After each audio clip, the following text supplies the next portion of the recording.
Buenas tardes para todas aquellas personas que generalmente nos acompañan en estos conversatorios, en estos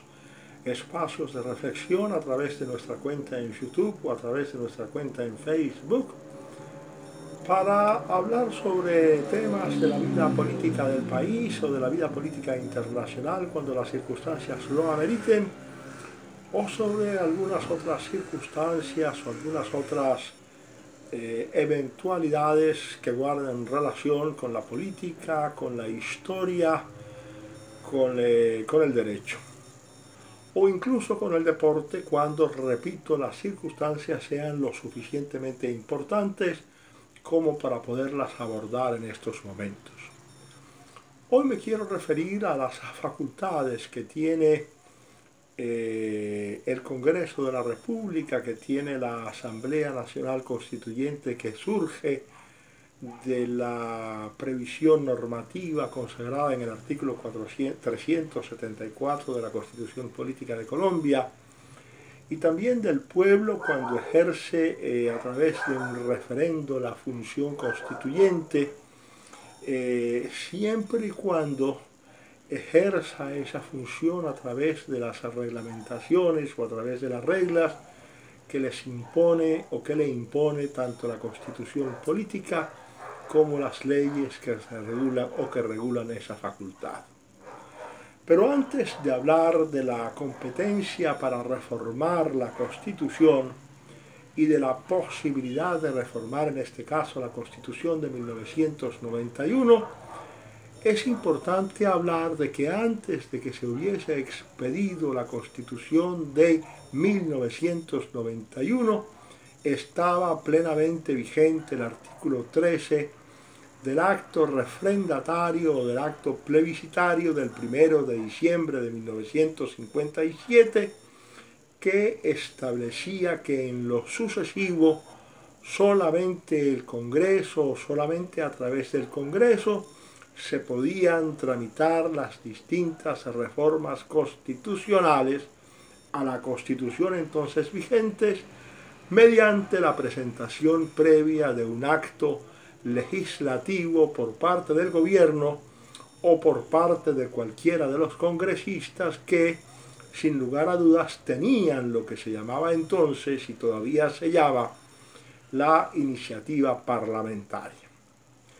A partir de 1991, esa concepción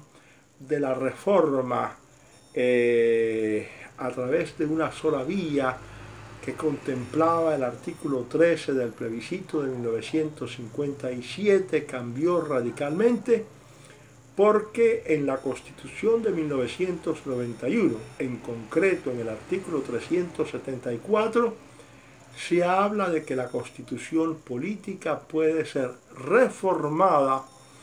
a través del Congreso, a través de la Asamblea Nacional Constituyente o a través del pueblo, quien se expresa o se puede expresar en referendo.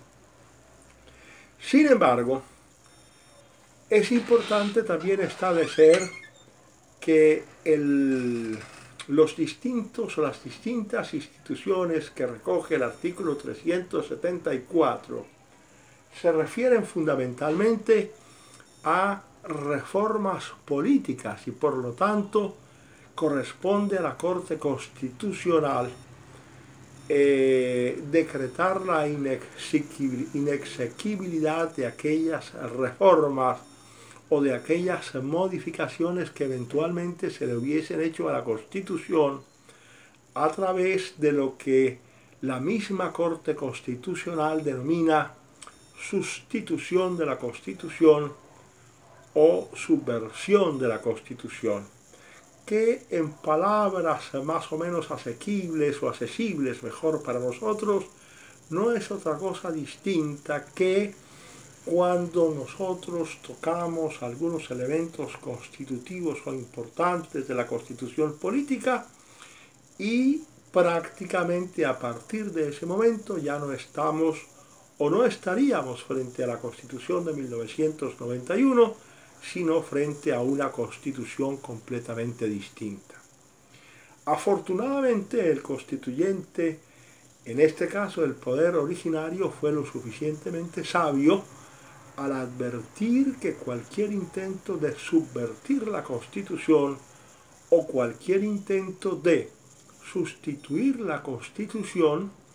produce los efectos de la inexequibilidad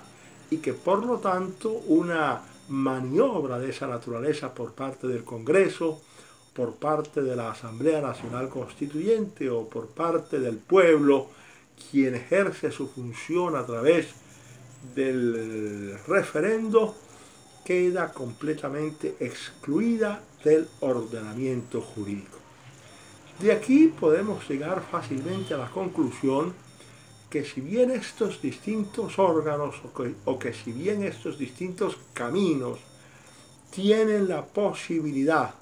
de reformar la Constitución, estos órganos, estas instituciones, en quienes descansa la capacidad derivada o secundaria de constituir, tienen al mismo tiempo una serie de limitaciones competenciales, es decir, sus competencias están limitadas por aquello que ha establecido previamente el poder originario. De tal manera que si leemos atentamente lo que dice el artículo 374, tenemos que concluir lo siguiente. Primero, hagamos el ejercicio de leer el artículo 374 para luego tratar de analizarlo en ese contexto. El artículo 374 de la Constitución colombiana establece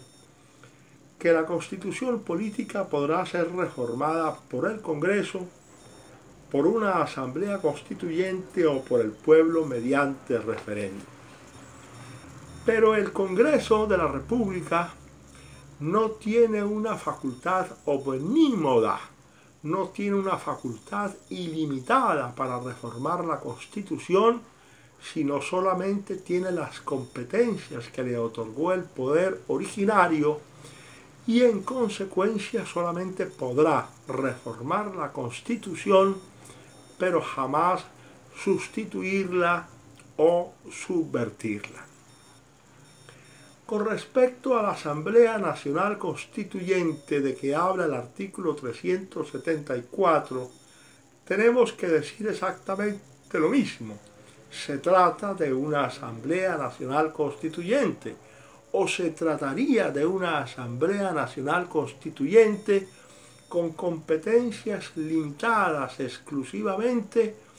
por el poder originario que establece que esa Asamblea Nacional Constituyente no tiene la facultad para subvertir, para derogar o para sustituir la Constitución, sino solamente tiene la facultad para reformarla.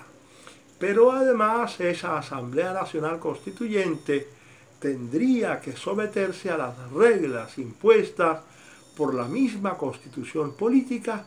para que ella en un momento determinado pueda ejercer su función derivada de constituir. Es decir, que aquí se crea en esta Constitución la figura original, por cierto, de conformidad con la cual existe una Asamblea Nacional Constituyente que tiene sus competencias estrictamente limitadas por la voluntad del poder originario y que solamente puede actuar dentro de los términos expresamente establecidos de manera previa por la Constitución Política de 1991. Y el último camino es el camino del pueblo, es decir, que el pueblo colombiano puede reformar la Constitución política a través de un referendo, pero no de cualquier manera, sino a través de los mecanismos que establece tanto el artículo 374 de la Constitución Nacional, que restringe la posibilidad a reformar la Constitución, nunca a sustituirla, nunca a derogarla, nunca a subvertirla, y además queda implícitamente consagrada la posibilidad o la facultad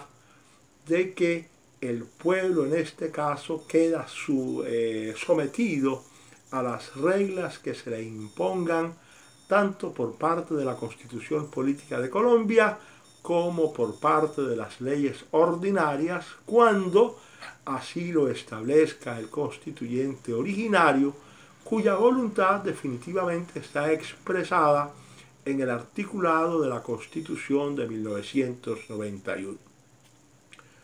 Hubiera querido avanzar un poco más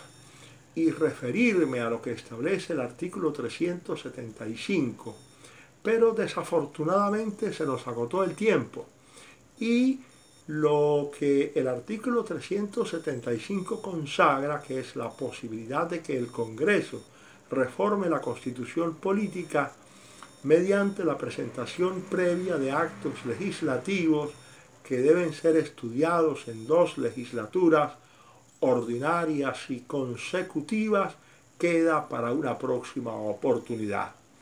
Por ahora la conclusión es absolutamente clara. La Constitución Política de Colombia actualmente vigente solamente puede ser reformada a través de los mecanismos establecidos en el artículo 374 de la misma Constitución. Pero aún así, los órganos o las distintas instituciones que están allí contempladas no quedan con la facultad omnímoda para modificar la Constitución en absolutamente todo cuanto quieran, sino que sus capacidades, sus facultades o sus competencias quedan limitadas a la función de reformar la Constitución Política, que según una serie de sentencias expedidas a lo largo de muchos años por la Corte Constitucional, implican la necesidad de no sustituir la Constitución, de no subvertir la Constitución y de no derogar la Constitución, lo que equivale a no sustituir, a no subvertir, a no derogar los principios fundamentales que en su momento yo llamé principios axiológicos de la Constitución Política de 1991. En esas condiciones y por razones de tiempo hemos terminado este instante de reflexión sobre las distintas instituciones de la Constitución de 1991 y les adelanto que en la próxima ocasión hablaremos en concreto de las reformas constitucionales que pueden ser adelantadas por el Congreso de la República previa a la presentación por el gobierno o por los congresistas o por un número determinado de concejales o diputados para presentar, repito, proyectos de actos legislativos que podrán ser tramitados por el Congreso en 2 legislaturas o en 2 sesiones ordinarias sucesivas. Hasta aquí, mis amigos, eso ha sido todo. El tiempo no nos da prácticamente ninguna tregua. Ya llevamos un poco más de 12 minutos, de 13 minutos en esta charla y yo procuro en la medida de lo posible de que nuestras charlas o de nuestros espacios de comunicación sean lo suficientemente cortos como para que podamos irlos asimilando paulatinamente. No siendo otro por el momento, me despido de ustedes con la esperanza de que nos volvamos a encontrar pronto y seguir con el tema del derecho constitucional. Hasta mañana, o mejor hasta pronto, y que tengan todos una feliz noche.